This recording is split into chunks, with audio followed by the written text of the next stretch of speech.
Hi friends, welcome to my channel. If you're new here, I'm Zita, and on my channel I do DIYs and makeovers on a budget. And don't forget to follow me on Instagram, Facebook, and Pinterest at OakWell Home. So let's get started on today's DIYs and see what I've created. Today I'm participating in the Thrift Flip Road Trip hosted by our friends Trish and Kay at Crafting Cousins and Sammy at Unicorn Dust Designs. So once you finish watching my video, don't forget to go in my description box where you'll find the link for the playlist for all the other amazing creators. So I'm starting out here today with a cutting board that I thrifted, and I'm going to make this into a riser. And I picked up these little wood doll pegs at the Dollar Tree. I think they're for making dolls, but I'm going to put these on the cutting board and use them as legs. Now I did start out with just the glue and a little bit of hot glue, and you'll see coming up here later on this failed on me. And I think the reason for that is because the cutting board was a little bit slick, like it had a coating on it, so I think the wood glue wasn't really sticking down as well as it should. So I do fix that up, and you'll see me use a nail gun to secure them even more. So they look like they're on there nice, right? So they're working so far, but it does go awry there in a little bit. So I'm starting out with painting the riser this beautiful green color, and this is a chalk paint I made myself. So if you're interested in knowing how to make your own chalk paint, specifically like a color like this, you can go back a couple of videos, and I'll put that link in my description box so you can see how I made it. But isn't this a beautiful color? I'm absolutely loving it. I mixed a whole bunch of colors together to get this color. Now, as you can see, the chalk paint going on, it's not going on in the first coat, and I think that again is because of the slickness. And I do put a coat on the bottom as well, and the legs are still there, but you will see in a little bit once I start sanding. So once I think I put 2 coats on there, so I'm just giving it a sanding, a light sanding to, you know, make it smoother before I start with my next step. And this is where one of the legs came off. Now all the others seem to be on there pretty good, but they do come off afterwards as well, and when I'm starting here with the nail gun. So I don't know if starting out using the nail gun kind of vibrated them all off, but anyway, I use my nail gun and they're all on there very secure now. So if you're using a nail gun, practice safety with any tools. So yeah, so you see they all started to come off. So when you're using a nail gun, practice safety, put on your safety glasses, and I'm using a battery operated Ryobi nail gun here. And so once you're not using the nail gun anymore, take the battery out, because you don't want, you know, kids getting at this type of tool. It's, you know, you do have to play it safe when you're using tools like this, but don't be afraid to use them. You know, just as long as you practice safety, you're good. So I made sure I had the proper size brad nails in my nail gun, and I'm just nailing all these feet in place, and they're going to be nice and secure after this. And I did go over it with another coat of chalk paint to cover up the little bit of the nail that you could see, but it wasn't too bad. So now you can see that they're all secure. So I'll give this another coat of my homemade chalk paint, and then I'll give it a light sanding again to make it smooth. So there you see I'm taking out that battery and giving it another coat of my beautiful homemade chalk paint. And again, like I said, a nice light sanding, and then I'm going to start with my next step. So you're going to want to wipe away that dust with a damp cloth and then let it dry. And I'm going to first put a layer of this script stamp down. I'm going to use navy ink for this, and these are the IOD stamps. And if you haven't tried IOD stamps before, this is an awesome stamp to get, friends, because you can use this in so many projects, and I have used it in so many projects. If you've been watching my videos for a while, you've probably seen me use this stamp quite a few times. So, you know, these stamps can be a little expensive, but one like this, you're going to get a lot of use out of it. So if I would say pick anyone, pick these and your letter stamps, you're going to get the most use out of. But I have a collection of these stamps going now, and you'll see me use them in quite a few projects. So I'm going to put the script stamp down first. So this is what it looks like. I'm going to just stamp it up here again and put some at the bottom. And kind of when you're putting the stamp down, hold it with one hand and then press it in with the other hand.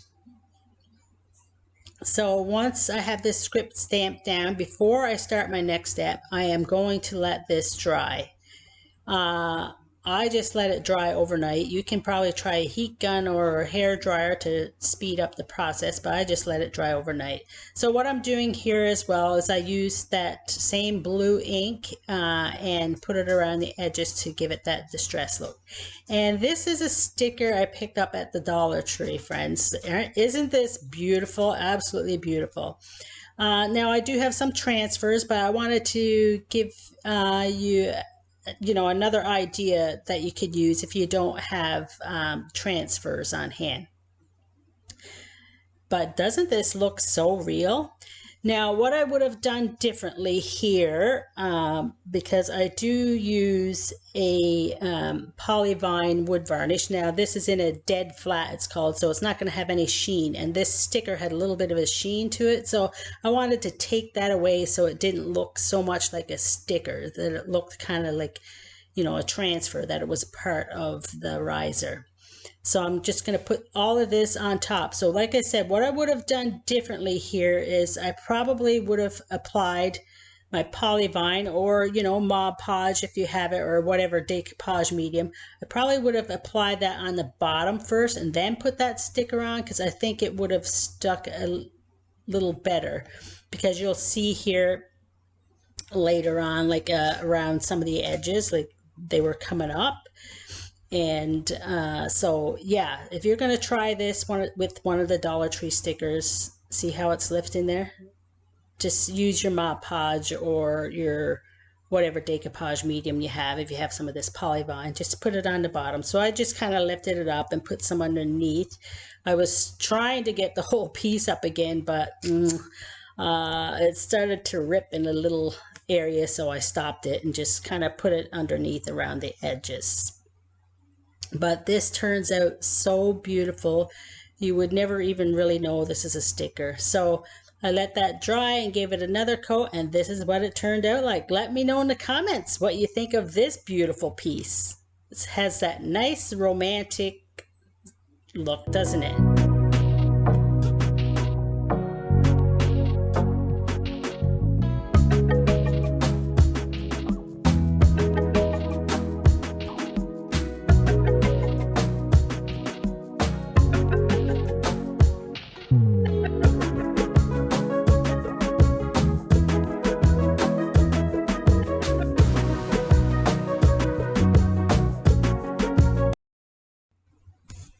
For this next DIY, this is a metal vase that I've had in my stash for quite a while, and I wasn't sure if I should paint it first, but I did go ahead and do that. So first I'm using a Fusion Ultra Grip to coat the metal so the paint will stick nicer. And if you don't have any of this, you could probably use like a Rust-Oleum clear coat or something like that.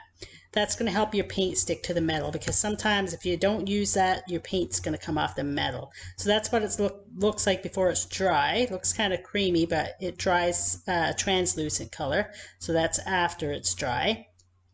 So this metal vase has some beautiful texture in it, and like I said, I wasn't sure if I should paint it first, but I thought, oh, I'm gonna go ahead.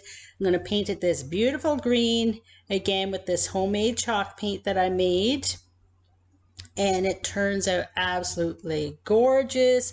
I'm so glad I painted it, because like I said, all that texture in this vase, once I wipe that back with a wet distressing method, it brings out all the beauty of this vase. So I gave the vase 2 coats of this green colored chalk paint all around. So that's what it looks like with the 2 coats. And now I'm just using a wet rag, because it's chalk paint, I can do that. And just going to distress it all around the textured edges, and that texture on the sides and on the front and back of the vase. And this took some time to do. Probably took me like half an hour to do all of this scrubbing, but it just absolutely turns out gorgeous, and I'm so glad I painted it. And once this is finished, I put some beautiful lavender in it, and the lavender, the purple color, looks so beautiful against this green. So once you see the finished product, let me know in the comments what you think of this beauty. And once I did get all the distressing done, I do seal it with a clear wax, just to seal in all my work.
For this next DIY, I'm going to work on this rolling pin that I picked up at the thrift store. And it's looking a little shabby. There were some cracks and stuff, but that's okay. We're going to pretty that up. So first I'm going to give the middle portion a couple of coats of my homemade white chalk paint. And for the handles, I'm going to paint with my homemade green chalk paint. And once the middle portion is dry, you will see me use some sandpaper to bring out some of the beauty of the rolling pin that makes it look old.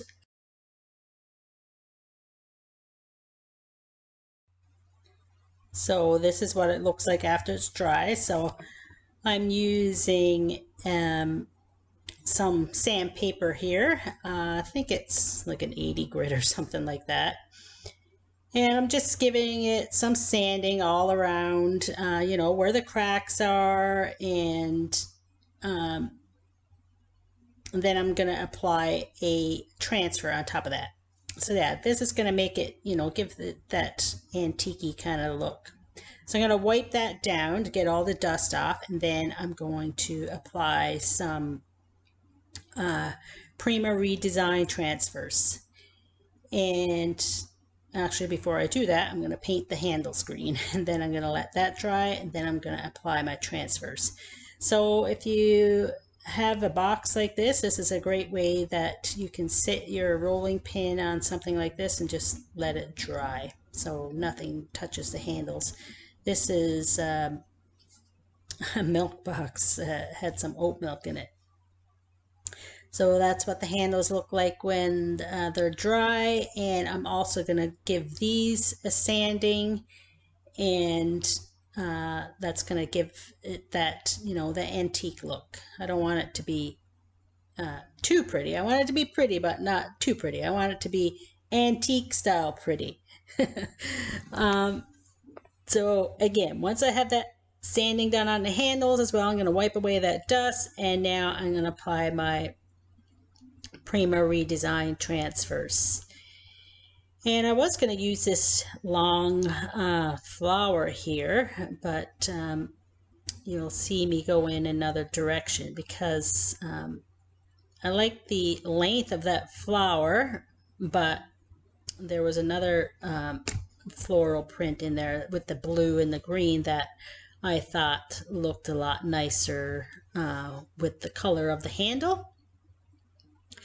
So I'm going to put that in position, and then you're going to take the backing off and then lay it where you want, and make sure you lay it in the right spot, because once you set that down, sometimes these transfers will stick and you're committed to where you have it laid down. So once I have it laid down, I'm going to use the little tool that came with the transfers to burnish that transfer down. And you'll kind of know that it's burnished down because the transfer will kind of turn like a translucent. So once I have it all burnished down and I take that plastic off, I burnish it some more with the plastic. And now I'm going to add to this, and I'm going to use this small script stamp that I have that I picked up on Amazon, and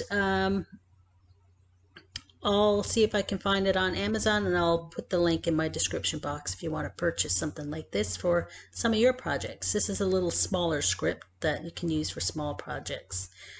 So I'm just applying that in some different areas just to give it a little bit extra.